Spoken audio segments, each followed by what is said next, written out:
Excusez-moi, je recommence. Merci aux organisateurs de m'avoir invité. Je tiens à m'excuser pour le retard de l'envoi de ma présentation, mais j'ai eu un accident avec commotion cérébrale il y a quelques semaines et que donc, du coup j'étais ralentie dans tout. Donc mes excuses, et si je dis des bêtises, je dis juste qu'elle est tombée sur sa tête et c'est ça. Deuxième chose, effectivement, je suis médecin et je viens plutôt du monde de la médecine de l'addiction et c'est pas une bonne chose pour ce que je vais dire aujourd'hui. Et je pense que c'est important au fait de séparer complètement les choses et c'est un conseil que je vous donne en général. Effectivement, j'ai travaillé beaucoup plus dans des traitements de substitution, dans des programmes de réduction des risques en Suisse, surtout à Genève. Et en fait, le cannabis médical est un peu venu vers moi, je dirais, tout d'abord par des patients HIV qui utilisaient du cannabis pour des raisons médicales. Et en fait, après, d'autres types de patients qui viennent vers moi parce qu'ils utilisent une substance illicite. Hein. Donc, du coup, ils viennent chez moi uniquement parce qu'il n'y a rien d'autre. Hein. Et ce sera beaucoup mieux, et nous sommes en train de mettre ça sur pied en Suisse, comme a dit Béa Goldman tout à l'heure, des consultations pour cannabinoïdes médicales. Donc pas du cannabis médical, mais cannabinoïdes médicales. Donc je vous suggère aussi vraiment d'utiliser ce terme. Et moi, je pourrais faire cette activité au sein des hôpitaux universitaires, au service de médecine de premier recours. Donc j'aimerais sortir ça du côté de l'unité des conventions. Okay. Et la dernière chose que je vais dire aujourd'hui, c'est que nous avions organisé en janvier 2013 une journée un peu comme aujourd'hui à Berne avec le Swiss Task Force pour cannabis médical et où j'ai parlé des sujets que je vais parler aussi aujourd'hui. Donc on m'a demandé de reprendre plus ou moins cette présentation. Donc je vais parler surtout de douleurs, sida et glaucome. Et je vais rajouter une partie à la demande des organisateurs sur la sclérose en plaques et qui vient surtout du docteur Claude Vanet, que vous avez entendu en fait l'année dernière. Et voilà, je vais faire un petit résumé de ce qui est présenté en janvier et rajouter quelques petites nouveautés par rapport à ça. Je propose de commencer plutôt avec les sujets médicaux et après effectivement parler plus de la situation suisse. On a déjà entamé cette discussion tout à l'heure. Okay. Alors, vous savez tous que quand on parle de cannabinoïdes, la vraie recherche est faite surtout dans le domaine de la neurologie et de l'oncologie. Donc, dans des autres domaines, on a beaucoup moins de données. Hein. C'est beaucoup plus des expériences de patients, des case reports, et des études qui sont limitées à soit des cellules ou à des expériences avec les animaux. Donc tout ce que je vais dire sur les autres domaines, il faut le prendre avec des pincettes. Hein, donc c'est vraiment, on n'est pas encore beaucoup avancé. Hein. Par contre, la sclérose en plaques, c'est quand même quelque chose qui est beaucoup étudié. Hein. Vous connaissez tous cette maladie probablement. Il y a une atteinte des neurones qui à des endroits différents selon les personnes. Et comme le docteur Vaner l'a toujours dit, la médication idéale, ce sera un médicament qui ralentit l'évolution de la maladie, le nombre de rechutes, hein, qui n'a pas beaucoup d'effets secondaires, qui n'est pas très coûteux et qui a un effet positif sur les symptômes. Alors, la sclérose en plaques et cannabinoïdes, il y a énormément de recherches qui sont faites. Hein. Dans les années 2011-2010, il y a eu 125 publications sur le sujet, donc c'est quelque chose qui est bien étudié. Et qu'aussi, c'est très fréquent. On sait que, en tout cas, selon certaines études, il y a entre 15% minimum de patients avec des scléroses en plaques qui utilisent du cannabinoïde par eux-mêmes en général, et plutôt pour soulager des symptômes comme la spasticité, des douleurs liées à cette spasticité, l'appétit, le bien-être, et aussi pour l'incontinence urinaire. Alors, qu'est-ce qu'on peut dire? Surtout, hein, il y a une méta-analyse qui est faite en 2010 qui montre très clairement que par rapport à la spasticité, on peut dire que là c'est surtout une revue d'utilisation de Sativex qui montre très très clairement qu'en général le Sativex est bien toléré et réduit la spasticité. Et ça c'est l'effet principal et je pense qu'on peut vraiment dire ça avec un certain degré d'optimisme. Après, surtout, on voulait savoir, au début on disait probablement les cannabinoïdes ont un effet neuroprotecteur et qu'il y a eu une grande étude qui a été faite, qui a duré plusieurs années, un essai randomisé avec placebo, qui a testé l'utilisation du dronabinol versus placebo pour regarder l'évolution de la maladie. Est-ce qu'il y a plus de progression ou moins? En fait, on espérait trouver qu'il y avait moins de progression. Et malheureusement, ce n'est pas le cas. Donc cette étude, elle est sortie en septembre dans la revue Lancet, la partie neurologie. Mais en même temps, on peut aussi le dire que c'est une bonne nouvelle. Ça veut dire qu'au moins, ça n'empire pas l'évolution. Donc les patients qui utilisent des cannabinoïdes pour des scléroses en plaques pour des raisons de symptômes, au moins on peut dire qu'il n'y a pas d'impact négatif sur l'évolution de la maladie. On aurait préféré pouvoir dire que c'était positif, mais cette étude ne me permet en tout cas pas de conclure cela. Par contre, ceux qui avaient vu que dans les deux groupes, en fait, ils avaient une progression plus lente. Donc voilà, est-ce que c'est un biais lié au fait que les gens étaient un groupe spécifique qui acceptait d'aller dans cette étude? On ne sait pas. Ou il y a une contamination dans le groupe placebo, on ne sait pas non plus. Donc au moins, ça n'empire pas l'évolution. Après, Dr Vanet a regardé un tout petit peu, en fait, qu'est-ce qui se passe avec les patients? Il s'est rendu compte qu'il y a pas mal de patients aussi qui arrêtent. Et une partie, c'est parce qu'ils ne tolèrent pas. Là, on les voit là. Ils sont soit trop fatigués ou avec trop de vertige. Mais quand même aussi une partie des gens qui disent que c'est très difficile de l'en avoir et que soit effectivement que son docteur était contre ou qu'ils n'aimaient pas trop le goût. Donc, là, il a regardé ça dans sa cohorte en Suisse et que je pense que c'est sûrement la même chose ou même pire ailleurs où à l'époque on avait encore la fameuse ressource secrète de cannabis. Donc si on résume un tout petit peu la situation pour les cannabinoïdes et sclérose en plaques, on peut dire que les cannabinoïdes n'accélèrent pas et ne ralentissent pas la progression de sclérose en plaques. Ils ne sont pas tolérés par tous les patients. On sait qu'ils pourraient être mis à disposition à un coût peu élevé. Ça, je pense que je me réfère à la présentation de Bea Goldman. Et que l'ensemble des études montrent qu'ils ont un impact positif, surtout sur la spasticité, mais aussi sur la douleur, le problème urinaire, et ils augmentent souvent aussi la mobilité par les autres biais, parce que les patients se sentent mieux, ils ont moins de spasticité. Et qu'on voit aussi, et on va revenir à ça plus tard, qu'un accès difficile peut être aussi une raison pour arrêter. Deuxième sujet, c'est la douleur. Alors, il y a beaucoup d'études déjà sur les endocannabinoïdes qui ont un effet bien documenté sur la douleur, que ce soit dans des douleurs aiguës ou chroniques.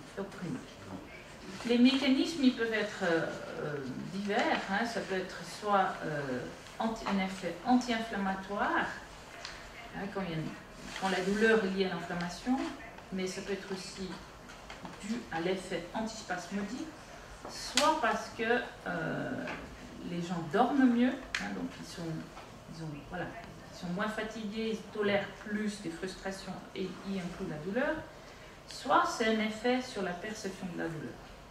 Donc, bien sûr, ce sera pour chaque patient différent, Mais ce qui est très important, c'est cette étude qui était sortie début de l'année, où ils ont effectivement donné du THC à des patients volontaires sains, enfin des personnes saines, pas de patients, donc qui n'avaient pas de maladie, où ils ont soumis les sujets à des stimuli pour la douleur.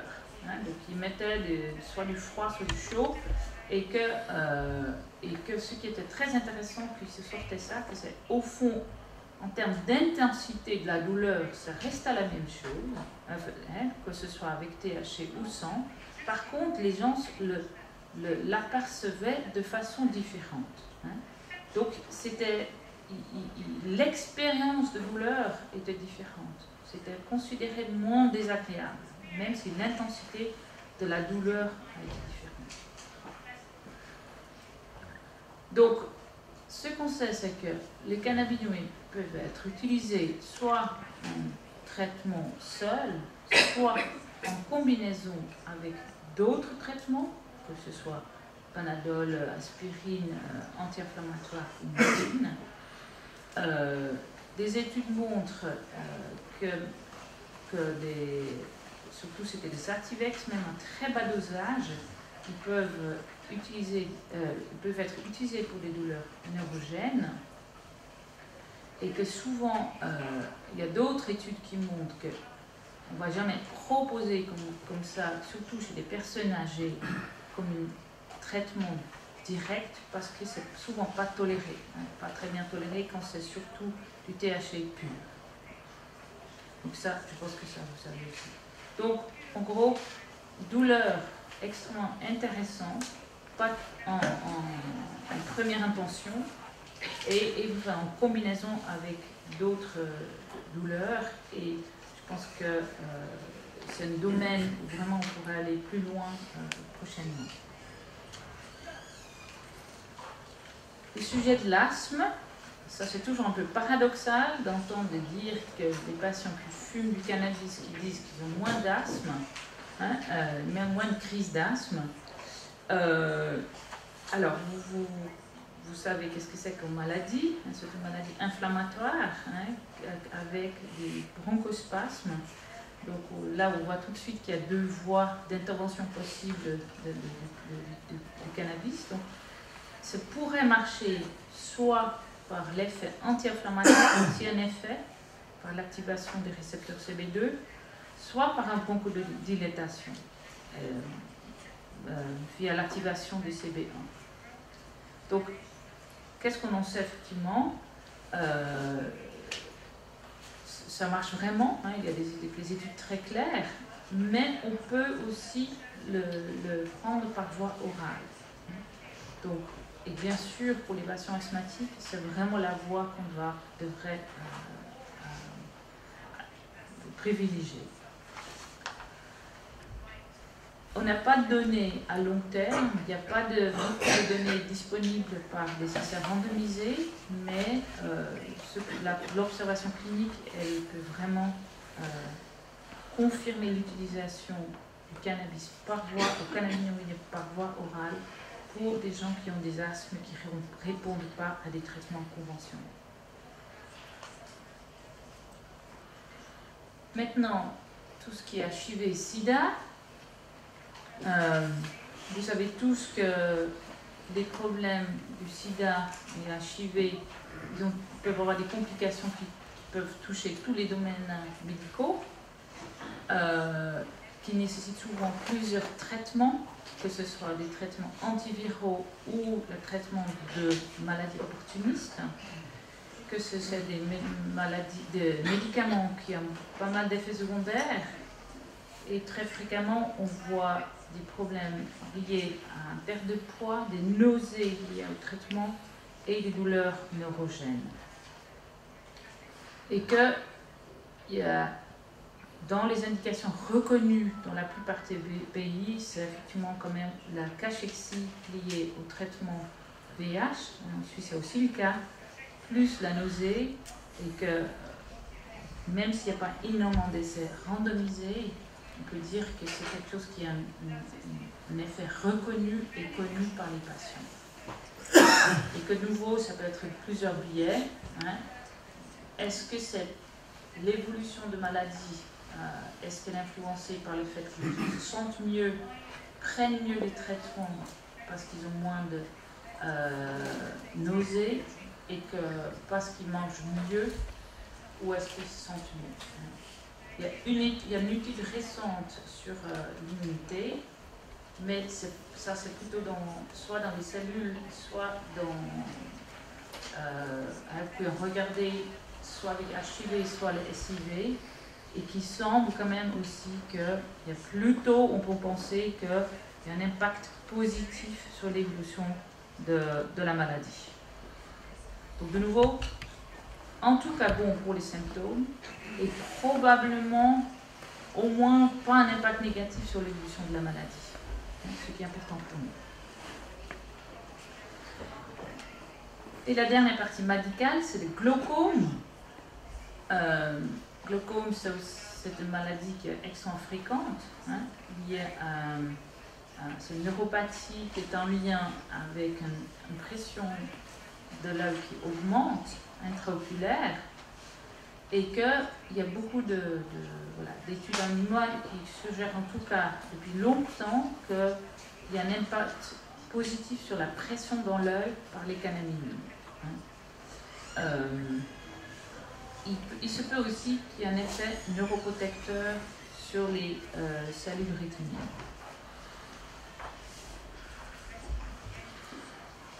Le problème, c'est qu'est-ce qu'on doit donner du cannabis du cannabinoïde par voie orale pour répresser juste la pression dans l'œil, ça serait un peu beaucoup.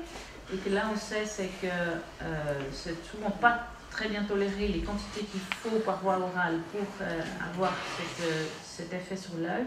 Donc du coup, maintenant, il y a plusieurs études sur des applications topiques, hein, avec des gouttes dans l'œil, et que ça semble aussi une voie prometteur. Donc on voit qu'il y a plusieurs autres indications, plusieurs autres maladies où on a encore besoin de beaucoup de recherche. Là, j'ai juste mis quelques autres domaines de recherche, des indications possibles d'utilisation de cannabinoïdes dans le domaine de la médecine, hein, surtout dans les maladies cardiovasculaires, peut-être dans le cadre des Alzheimer, le cadre de traitement des dépendances, le cadre des maladies inflammatoires autres, la fibromyalgie, même peut-être en psychiatrie, mais ça, je dirais, c'est encore un colloque à part. Si vous voulez des informations, je pense que vous connaissez probablement tous le site qui résume tout, c'est le site cannabis-med.org. C'est un très bon site.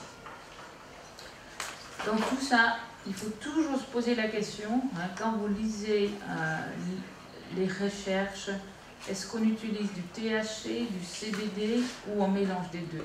Je pense que c'est toujours important de réfléchir à ça. Je pense que ce n'est pas nécessaire de répéter, on en a parlé beaucoup ce matin déjà. Ok, et on passe à la partie plus politique. Hein. On n'est pas loin d'ici. Je vous rappelle juste que la Suisse est un petit pays avec plein de cantons différents qui ont leur propre régulation et que leur propre politique en termes de santé, souvent. Ce matin, j'ai entendu dire déjà que la Suisse est toujours en avance. Alors là, je pense que vous faites surtout référence par rapport à la politique drogue, hein, des 4 piliers. Je pense effectivement, pour la politique drogue, la Suisse était en avance. Par contre, ce n'est absolument pas le cas pour le cannabis et les cannabinoïdes.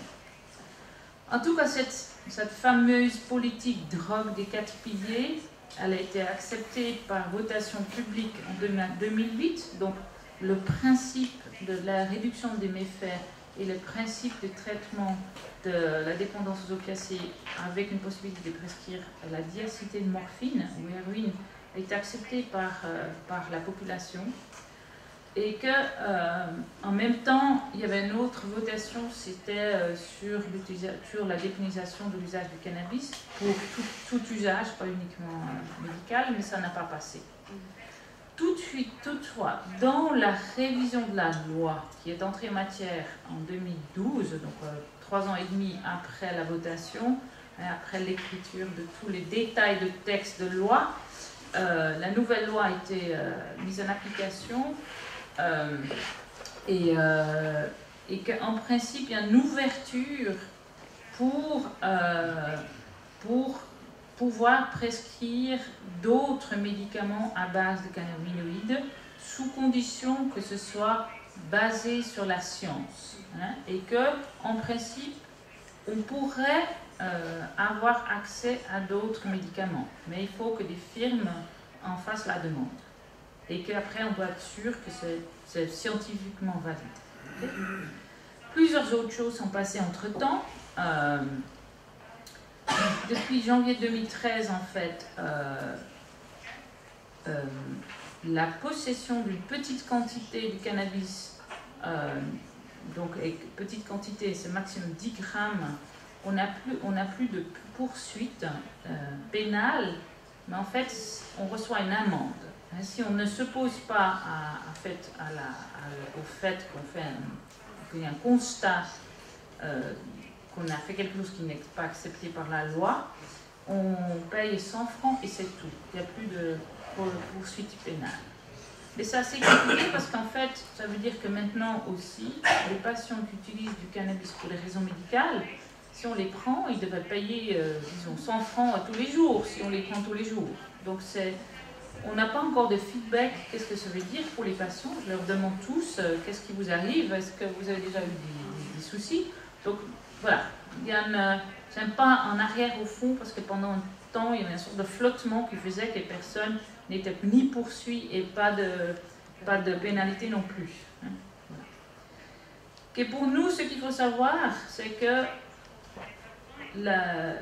l'accès pour des cannabinoïdes médicales est très lié à ce débat très chaud qu'on a toujours sur voilà, l'accès au cannabis et la dépénalisation et le danger pour les jeunes.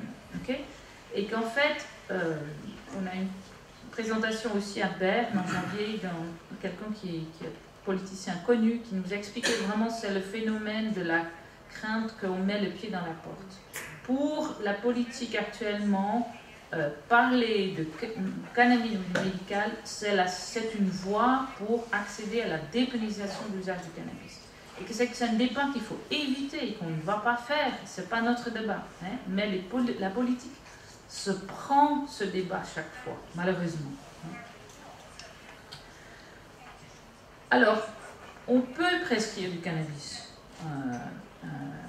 En Suisse, depuis assez longtemps, hein, on a une loi qui autorise, comme en France, la prescription pour l'usage compassionnel de produits qui sont interdits pour la loi. Hein. Donc, ce n'est pas uniquement le cannabis, mais ça peut être n'importe quel produit qui est interdit. Hein. Il faut que ce soit une maladie grave, que la proposition qu'on fait protège la santé de l'individu, qu'on peut avoir un effet bénéfique substantiel et qu'on n'a pas d'autres médicaments disponibles. Donc ça, c'est la loi. Ça veut dire qu'au fond, le médecin peut faire une demande de prescription de dronabinol, solution huileuse, et aussi depuis peu de cannabis solution huileuse à l'Office fédéral de santé publique pour usage compassionnel. Mais c'est une procédure très très compliquée. Comme médecin, on doit écrire un grand pavé dans lequel on explique pourquoi ce patient, qu'on suit ce patient, qu'on le connaît, qu'on a essayé tout autre traitement, que ça n'a pas marché ou qu'il n'a pas toléré, que le patient a découvert par lui-même que le cannabis soulage les symptômes XY et qu'on demande donc pour ces raisons-là la prescription de dronabinol pour solution huileuse. Aussi, le patient doit écrire, et donc il doit faire un document dans lequel il donne son consentement avec la demande. C'est moi qui ai demandé au docteur de faire une demande de prescription de cannabis médical. Okay? Après, on doit mettre comment on va prescrire, dans quelle pharmacie, comment on va payer et quelle supervision on va faire, surtout au début. Donc on doit s'engager et on doit écrire à l'OFSP tous les 6 mois un papier de suivi.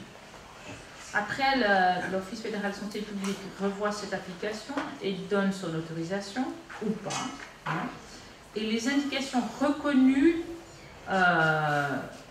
étaient depuis très longtemps, c'est surtout les problèmes neurologiques, des spasmes comme on a parlé, mais aussi nausées, vomissements, cachexie ou des douleurs liées à des cancers ou des traitements HIV. Et que aussi un peu des douleurs chroniques dans le cas de maladies neurologiques diverses et variées. Normalement, depuis la révision de la loi, on pourrait faire d'autres indications, si c'est scientifically justified, mais on ne sait pas encore qui va déterminer après et sur quoi il se base pour dire si c'est juste ou pas juste. Ok. Alors actuellement, la situation, c'est que la majorité d'applications pour usage compassionné concerne le cannabinoïde, pas tellement d'autres médicaments. L'Office a dit que ça concerne environ 150 permis sur 6 mois, donc 150 demandes par 6 mois. Je n'ai aucune idée combien de temps après les patients prennent, parce que mon habitude, c'est que les gens ne tolèrent pas très bien et que c'est extrêmement cher. On va revenir aux difficultés. Les indications, c'est surtout des maladies neurologiques, presque 80%, des cancers et des douleurs chroniques.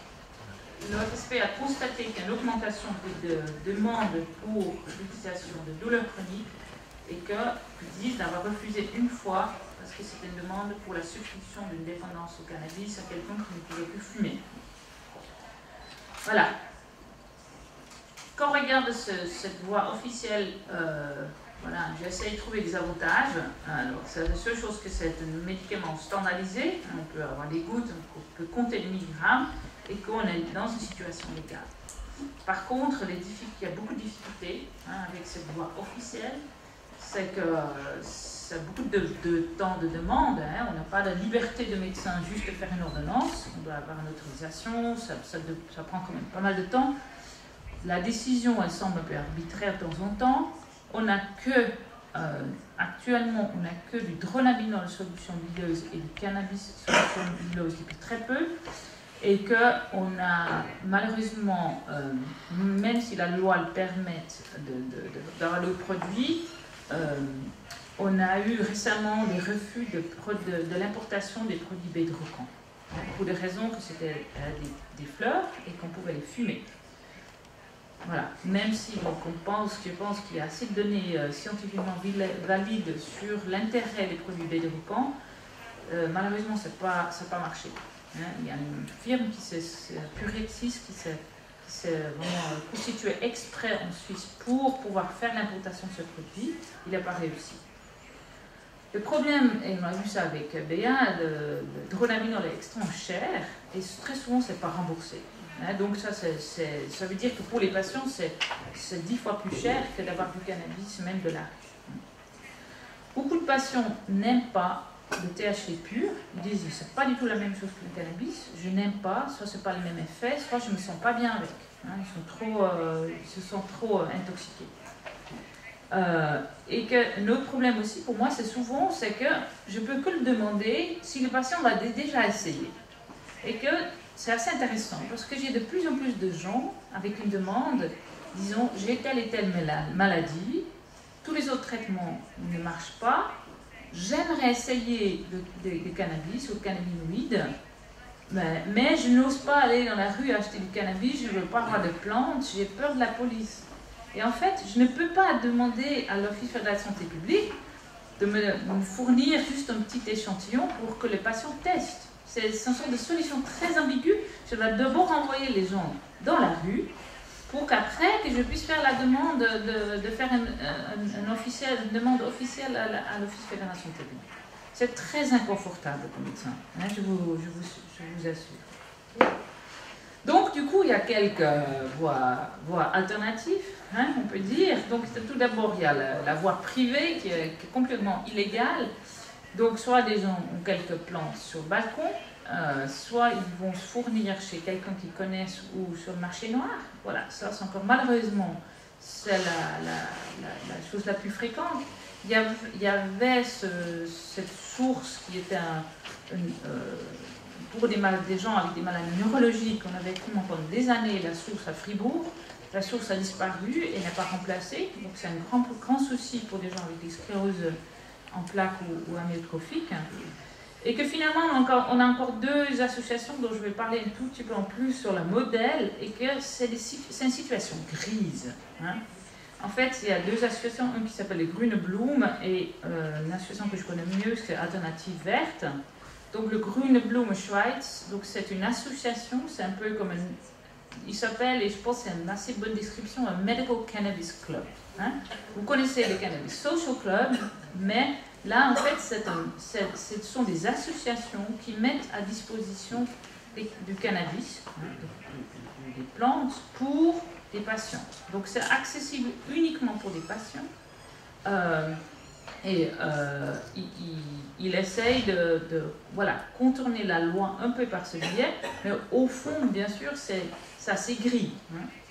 Moi, je connais mieux donc l'association Alternative Verte, et que voilà, donc ça c'est leur site. Vous voyez très bien que ce n'est pas des plantes de cannabis, hein, c'est de aloe vera.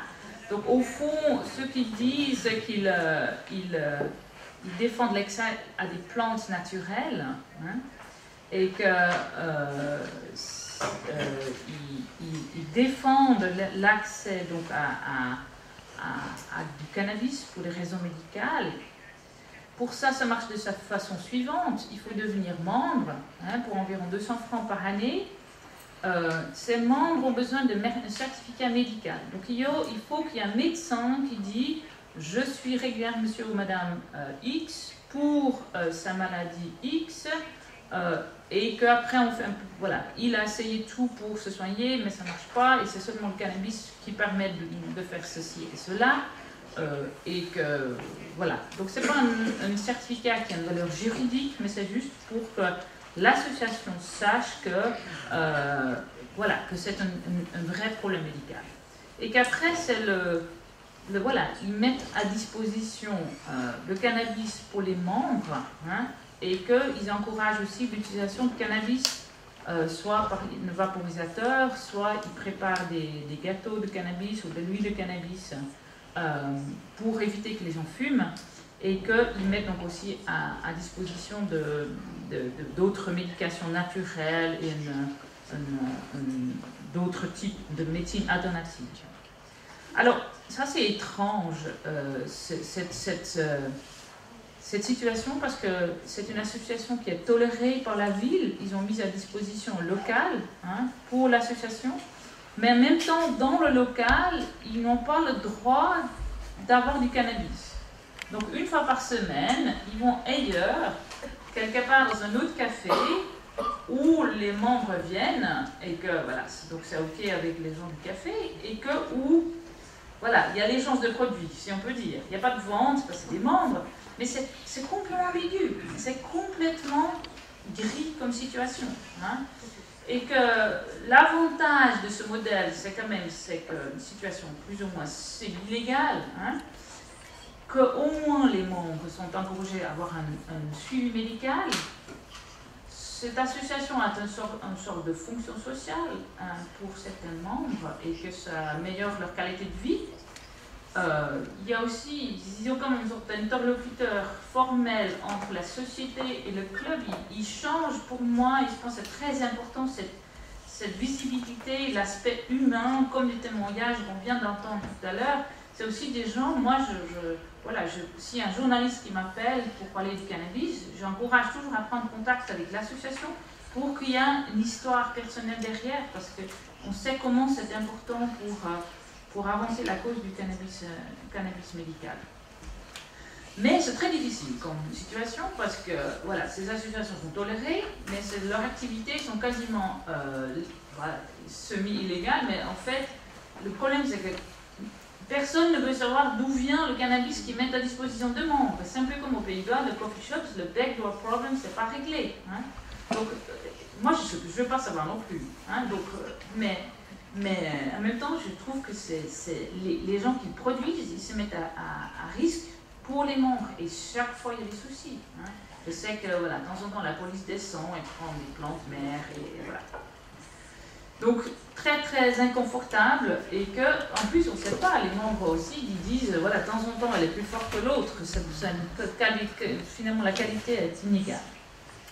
Alors, où est-ce qu'on aura envie d'aller, hein? Je pense qu'on en a déjà parlé, mais on aimerait bien formaliser l'utilisation médicale, et c'est surtout donc le Swiss Task Force pour les cannabinoïdes médicales qui essaye d'avancer cette cause, hein, en essayant de mettre en avant tout ce qui est scientifique, à montrer des bases scientifiques de l'utilisation médicale pour être dans ces discussions. Et qu'on essaie de s'adresser à des médecins, mais aussi à des chercheurs, à des patients, et surtout aussi à des politiciens. Hein.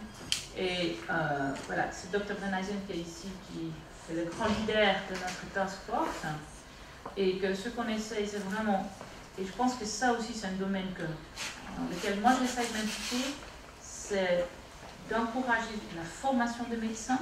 Hein. Ça qu'il faut savoir, c'est que les médecins qui sont là actuellement, la seule chose qu'ils savent sur le cannabis, que c'est une substance dangereuse pour les adolescents et qu'il y a toujours la discussion sur la psychose ou pas, mais ils ne connaissent pas du tout hein, les raisons médicales et l'intérêt médical des cannabinoïdes.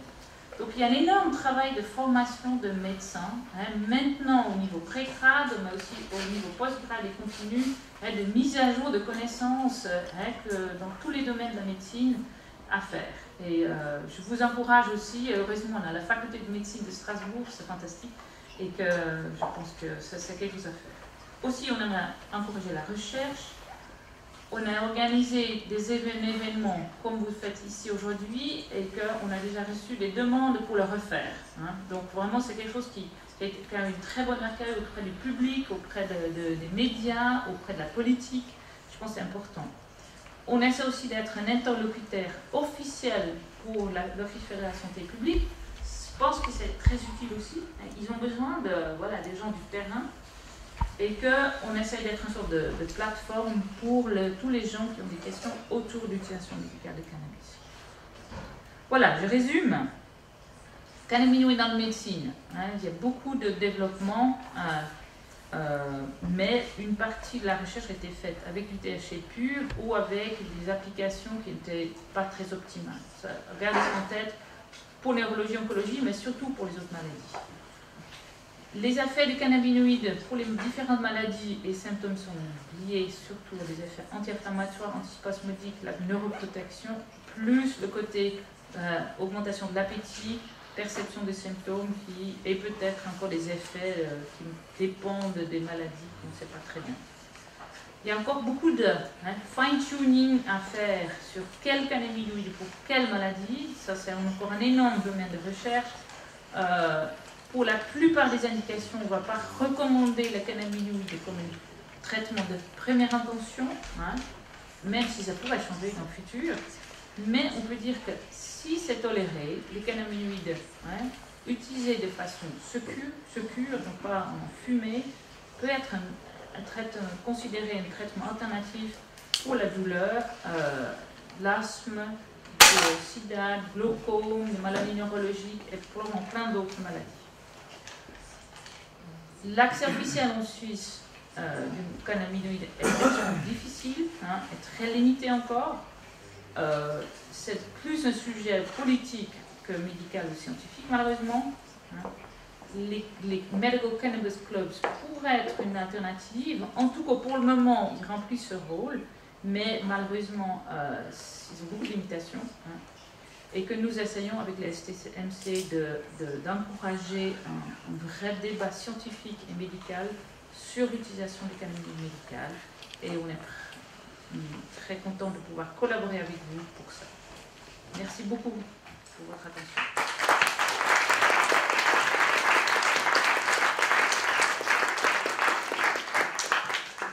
Merci à vous, Dr. Breuer, pour toutes ces précisions qui sont à la fois scientifiques, cliniques et sociopolitiques et qui renvoient aux difficultés qu'on rencontre ici en France actuellement. Donc je suppose qu'il y a des questions. À Barbara Brass, je pense qu'il y a des questions par rapport à tous les points qu'elle a soulevés, par rapport à un point en particulier. Oui, Patrick? Il n'y a aucun laboratoire qui s'est mêlé un peu d'intervenir pour introduire. Je voulais parler des laboratoires qui pourraient intervenir aussi dans la distribution des dérivés cannabinoïdes. Alors, les laboratoires, en fait, il faut savoir qu'en principe, on pourrait faire l'importation des produits, hein, mais c'est une procédure compliquée, coûteuse, et la Suisse est un petit pays. Donc, est-ce que c'est pour la peine pour les laboratoires de faire l'importation?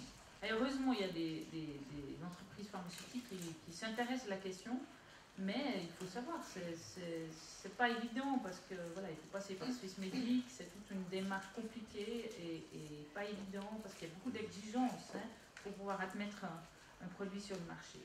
Et que là, malheureusement, voilà, avec le Bedrocan était absolument prêt à fournir des produits.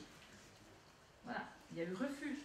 Parce que la forme du médicament n'était pas considérée acceptable par l'Office fédéral de la santé publique. Et vous n'avez pas du tout parlé du coup de l'aspect anticancéreux? Vous n'avez pas été sensibilisé à cela par vos patients ou par des recherches? Alors, il y a peu, moi je vous dis honnêtement, c'est très intéressant. Moi j'ai extrêmement peu de demandes de la part des patients avec des cancers en Suisse. Peut-être qu'on n'a pas essayé de sensibilisation par rapport à ce qui se passe en Espagne par exemple. C'est plutôt des maladies neurologiques et beaucoup d'HIV, mais j'ai eu extrêmement peu de gens qui viennent avec des demandes autour de l'utilisation médicale des cannabinoïdes. Je pense que ce n'est pas assez connu. Et c'est à nous peut-être de faire cette information, de plus en parler. Tout à fait.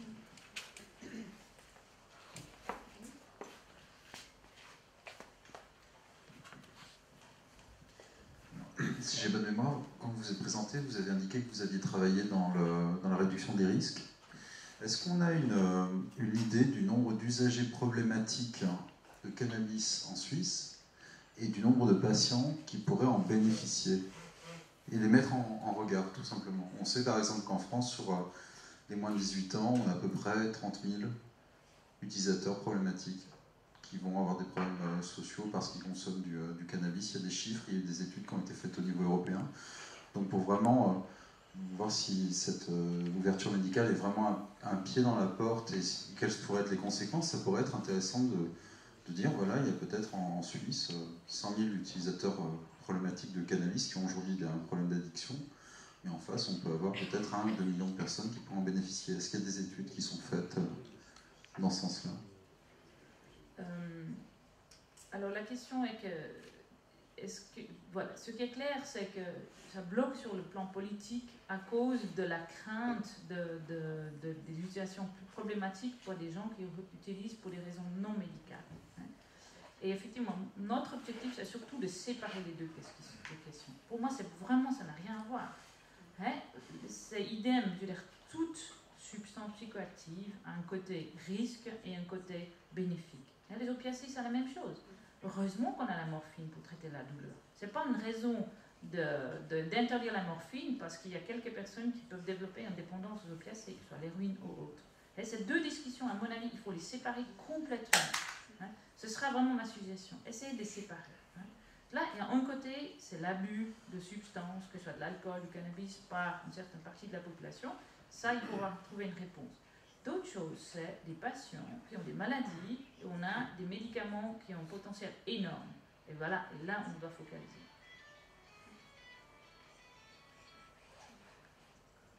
Oui, une autre question? Remarque?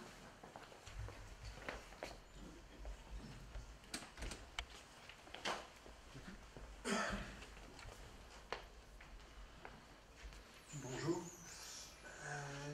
Mais la Suisse n'a pas besoin d'importer, puisque vous produisez une excellente qualité.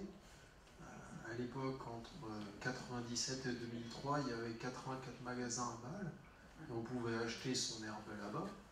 Et je me souviens notamment la Walliser Queen et la King, elles étaient produites biologiquement.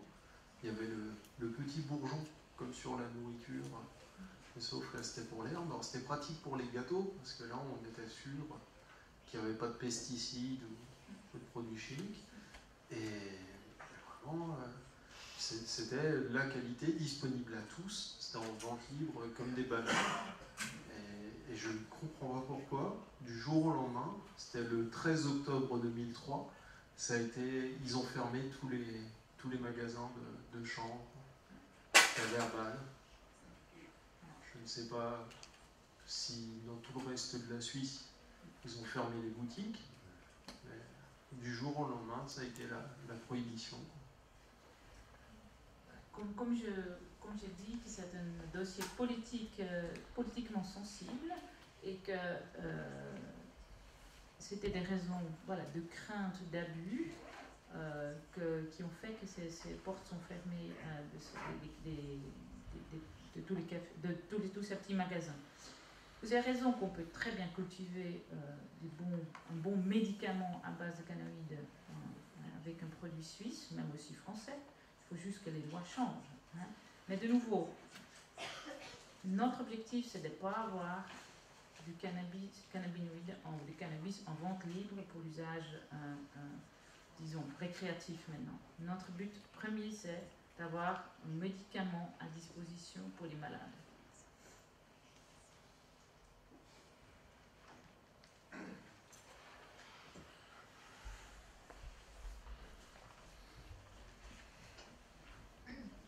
Bonjour, je suis sage-femme et je me pose la question si dans l'utilisation pour le travail, l'accouchement, ça ne pourrait pas être utilisé pour les patientes pour avoir quelque chose d'alternatif, parce qu'à part la péridurale et le bain, on est un peu limité au niveau douleur.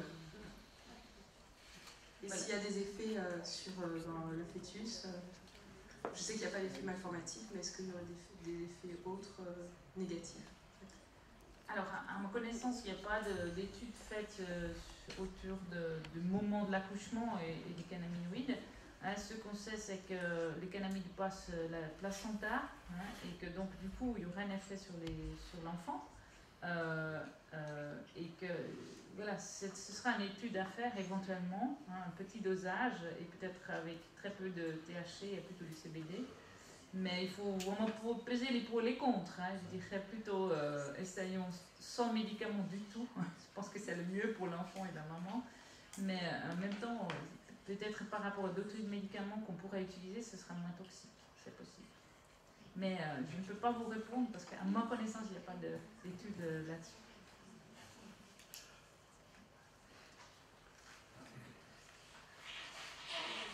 Encore, y a-t-il encore une question, une remarque pour le Dr. Wolf?